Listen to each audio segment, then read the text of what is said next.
आज की वीडियो में हम गणित की कुछ और गतिविधियों को देखेंगे।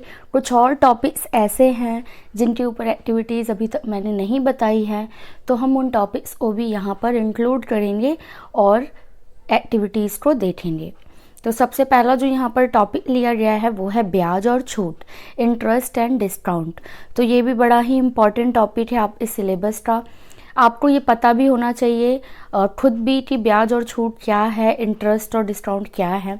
साथ ही साथ जब आप क्लासरूम में इसको इंट्रोड्यूस करेंगे इन दोनों टर्म्स को, तो किस तरीके से आप अपनी क्लास को स्टार्ट करेंगे कि जो बच्चे हैं वो इस टर्म से फेमिलियर हो सके और उनके अंदर इस जो ब्याज और छूट है, ये जो इंटरेस्ट और डिस्काउंट है, इसको लेकर एक समझ उत्पन्न हो जाए, ताकि आगे चलकर उनका ये ना हो कि उन्होंने कभी इन चीज़ों को पढ़ा ही नहीं है।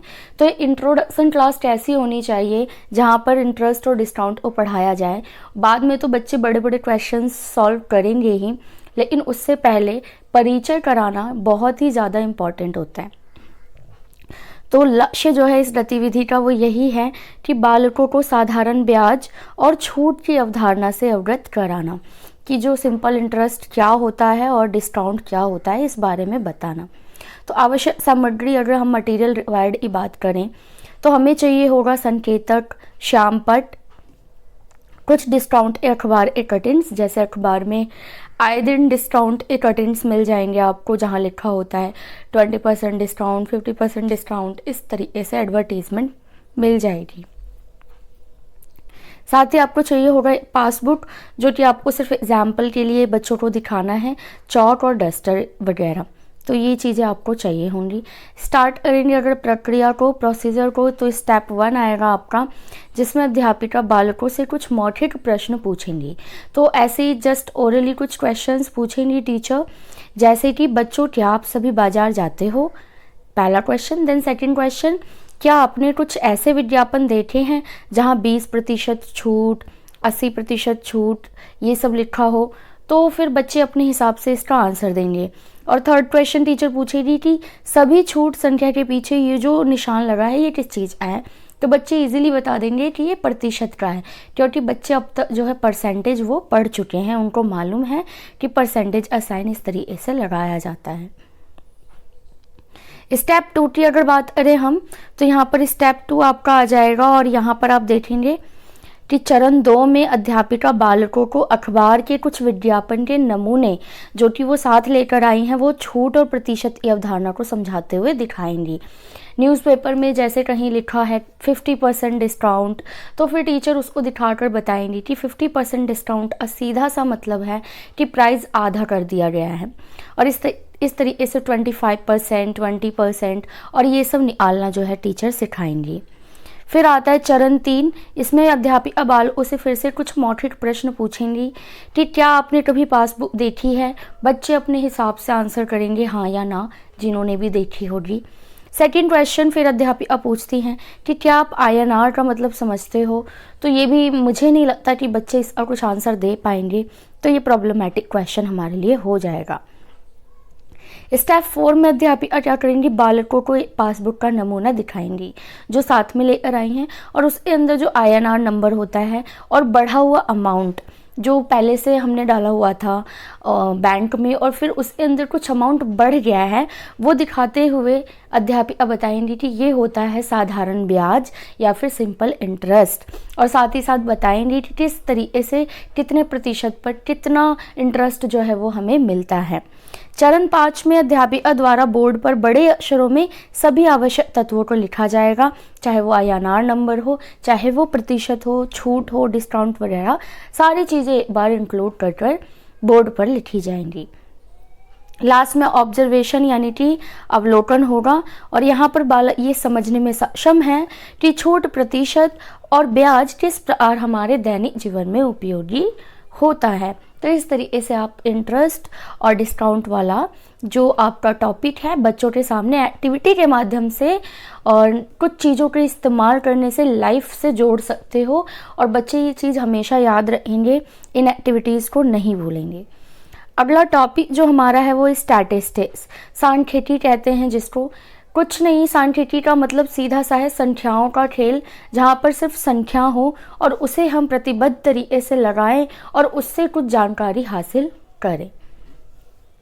तो स्टैटिस्टिक्स पढ़ाने के लिए क्लास में कैसी हम एक्टिविटी यूज़ कर सकते हैं। सबसे पहले लक्ष्य, जैसा कि हर एक्टिविटी में हमें लिखना है कि बालकों को सांख्यिकी यानी स्टैटिस्टिक्स की अवधारणा को समझाना और दैनिक जीवन में इसके प्रयोग को बताना है। तो उसके बाद आ जाएगा आवश्यक सामग्री, जहाँ पर श्याम पर चौक, डस्टर, संकेतक, विभिन्न प्रकार के आकारों व रंगों वाले हमें टुकड़े चाहिए होंगे कागज के। फिर आती है हमारी प्रोसीजर यानी प्रक्रिया, स्टार्ट कर देंगे हम। मैं एक बात और बता दूं आपको कि ये जो एक्टिविटी है आपके 2-3 टॉपिक्स जो है वो उस पर चल जाएगी। एक तो स्टैटिस्टिक्स में आपको करना हो, या फिर डाटा कलेक्शन करना हो, या डाटा को प्रेजेंट करना हो, तो ये सारी चीज़ें ना एक ही एक्टिविटीज़ के अंदर आप करा सकते हो। तो ये स्टैटिस्टिक वाली जो एक्टिविटी है, अगर आपके एग्जाम में डाटा से रिलेटेड कोई एक्टिविटी पूछ लेते हैं तो आप इसी एक्टिविटी को मॉडिफाई करके वहाँ पर लिख सकते हो। तो प्रोसेस में क्या हो जाएगा आपका, स्टेप 1 कि कक्षा अध्यापिका विभिन्न कागजों के टुकड़ों को कक्षा के सामने पेश करेंगी। मतलब बहुत सारे कागज के टुकड़े उन्होंने कलेक्ट किया है, तो इस तरीके से बताएंगे कि दिस इज कॉल्ड कलेक्शन। इसी तरीके से हम कलेक्ट करते हैं किसी भी संख्या को, आंकड़ों को या चीज़ों को। तो यहाँ से बच्चे कलेक्शन का मतलब सीखेंगे। फिर स्टेप 2 में क्या होगा कि अध्यापिका कागज के टुकड़ों को अलग अलग करके टेबल में उनका वर्गीकरण करेंगी। जैसे छोटे टुकड़े साइड, बड़े साइड, नीले साइड, पीले साइड, इस तरीके से क्या कर देंगे, उसको प्रेजेंट करेंगी, प्रस्तुतिकरण करेंगी। तो प्रेजेंटेशन कैसे होता है डाटा का, यहाँ पर बच्चे ये सीखेंगे। फिर बात करें स्टेप 3 की, तो अब अध्यापिका बताती हैं कि कागज के टुकड़े किस प्रकार से वर्गीकृत और संकलित करके डाटा के फॉर्म में आ जाते हैं। अब जैसे हमारे पास कागज के टुकड़े थे, हमने उसको कलेक्ट किया, फिर उसको प्रेजेंट किया, मतलब वर्गीकृत किया, और अब हमारे पास वो कागज के टुकड़े डाटा के फॉर्म में है। मतलब हम कह सकते हैं कि हमारे पास 10 बड़े टुकड़े हैं, 5 छोटे टुकड़े हैं, 10 नीले टुकड़े हैं, 5 पीले टुकड़े हैं। तो इस तरीके से हम अब डाटा के फॉर्म में उसे प्रेजेंट कर सकते हैं। स्टेप 4 है कि कक्षा में बालकों की उम्र के आंकड़े एकत्रित कर उन्हें टैबुलर फॉर्म में प्रस्तुत कराते हैं। अब ये तो पेपर वाला टीचर ने करके दिखा दिया, तो एक छोटी सी एक्टिविटी और कराएंगी क्लासरूम में कि बच्चों की उम्र के आंकड़े इकट्ठे करेंगी कि ए जो शुरू, मतलब कितने ऐसे बच्चे हैं जो एक एज कैटेगरी में आते हैं, या कितने ऐसे बच्चे हैं जो दूसरी एज कैटेगरी में आते हैं। तो इस तरीके से टैबुलर फॉर्म में बोर्ड पर लेकर दिखाएंगी। और चरण 5 में अध्यापिका दैनिक जीवन के अन्य उदाहरण, जैसे जनगणना कैसे होती है, जनगणना में भी तो कलेक्शन ऑफ डाटा होता है, फिर उसका वर्गीकरण किया जाता है, फिर उसमें से निष्कर्ष निकाले जाते हैं, फिर बाद में उससे रिलेटेड काम किए जाते हैं। तो ऐसे एग्जाम्पल्स जो हैं वो प्रेजेंट करेंगी। फिर आता है लास्ट में आपका ऑब्जर्वेशन यानी कि अवलोकन। तो इसमें बालक सांख्यिकी यानी स्टैटिस्टिक्स और उसके चरणों को समझ पाने में सक्षम है। चरण वही कलेक्शन ऑफ डाटा, देन उसका वर्गीकरण, देन प्रेजेंटेशन, ठीक है। तो ये सारी चीज़ें इसके अंदर आती हैं। अगली जो एक्टिविटी है हमारी वो है माध्य यानी मीन के ऊपर। तो ये भी काफ़ी इम्पॉर्टेंट है टॉपिक, आपके सिलेबस में भी है, तो बहुत चांसेस हैं कि इसके ऊपर एक्टिविटी आपसे पूछ ली जाए। तो स्टार्ट करते हैं मीन की एक्टिविटी। लक्ष्य क्या होगा हमारा, बालकों के मध्य माध्य यानी कि मीन की अवधारणा विकसित करना।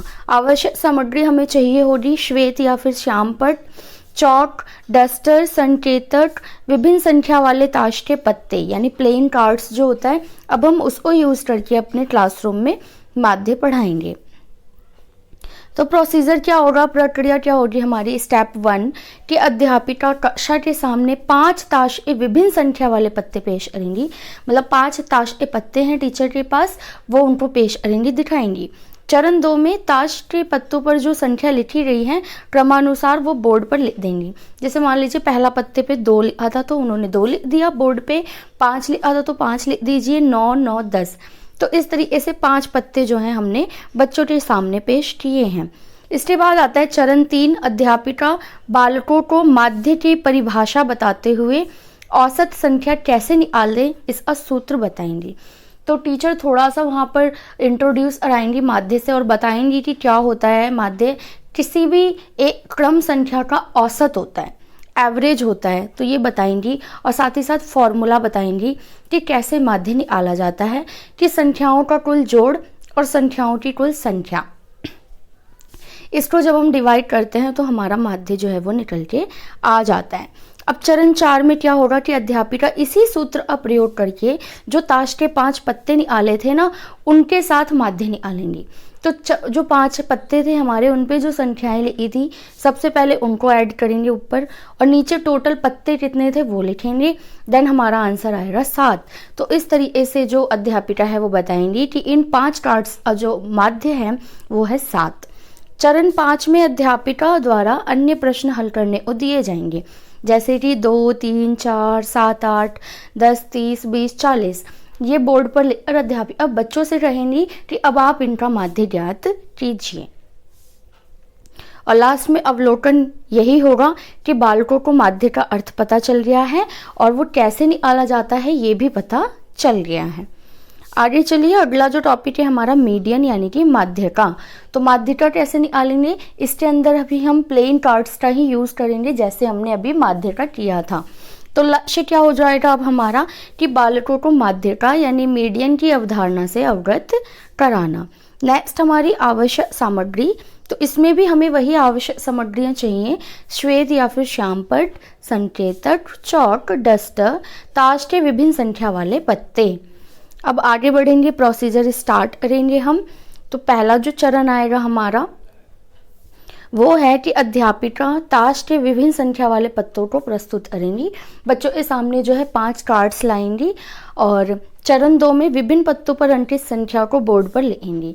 और जो वो 5 पत्ते बच्चों के सामने हमने दिखाए थे उनमें जो भी संख्या लिखी हुई है, जैसे 2, 5, 9, 10, 9, इसे हम बोर्ड पर लिख देंगे ताकि बच्चों को अच्छे से क्लियर हो जाए।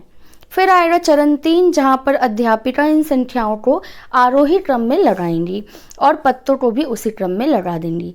तो पत्तों को हम आरोही क्रम में लगाएंगे, पहले 2 नंबर वाला पत्ता, फिर 5, फिर 9, 9 और फिर 10 नंबर का। और इसी तरीके से बोर्ड पर भी जो नंबर हमने लिखे हैं उसे भी असेंडिंग ऑर्डर में हम लगा देंगे।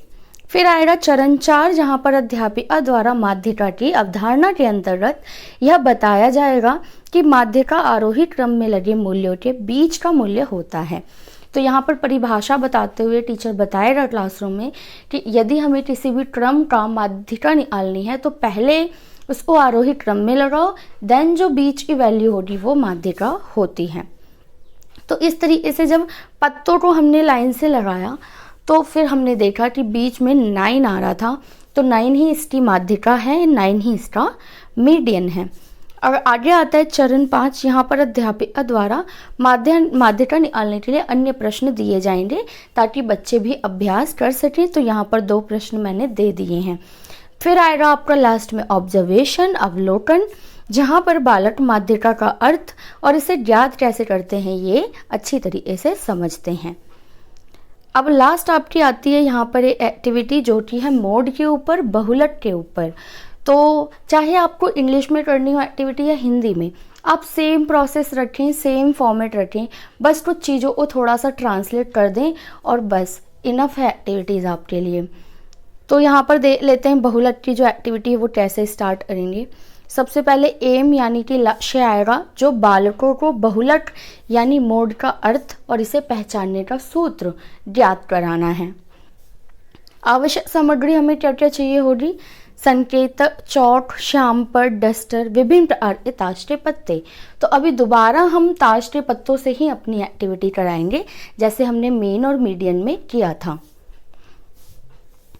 तो प्रक्रिया को स्टार्ट करते हुए पहला चरण आएगा और स्टेप 1 में अध्यापिका द्वारा विभिन्न ताश के पत्ते यानी प्लेइंग कार्ड्स प्रेजेंट किए जाएंगे, प्रस्तुत किए जाएंगे।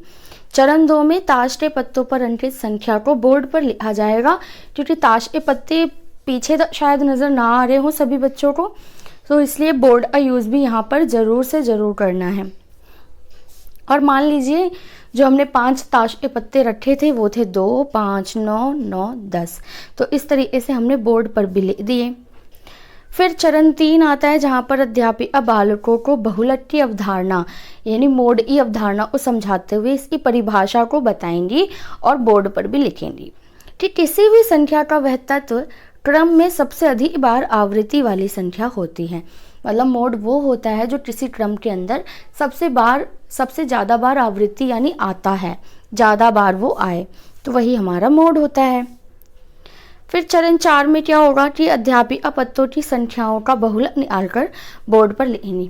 तो सीधा सा ही बच्चों को नज़र आ जाएगा कि जो कार्ड से सबसे ज़्यादा संख्या वाले हैं, ज़्यादा बार हैं, जैसे कि ऊपर वाले में हमारे क्या था 9 जो है वो 2 बार आया है, बाकी सब एक बार आया है।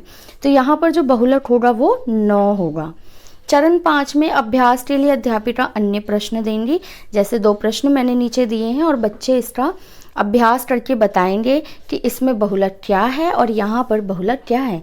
तो ये जो पहला क्वेश्चन है इसमें आपका बहुलक हो जाएगा 2, क्योंकि 2 ज़्यादा बार आ रहा है, और इस वाले में हो जाएगा आपका 18।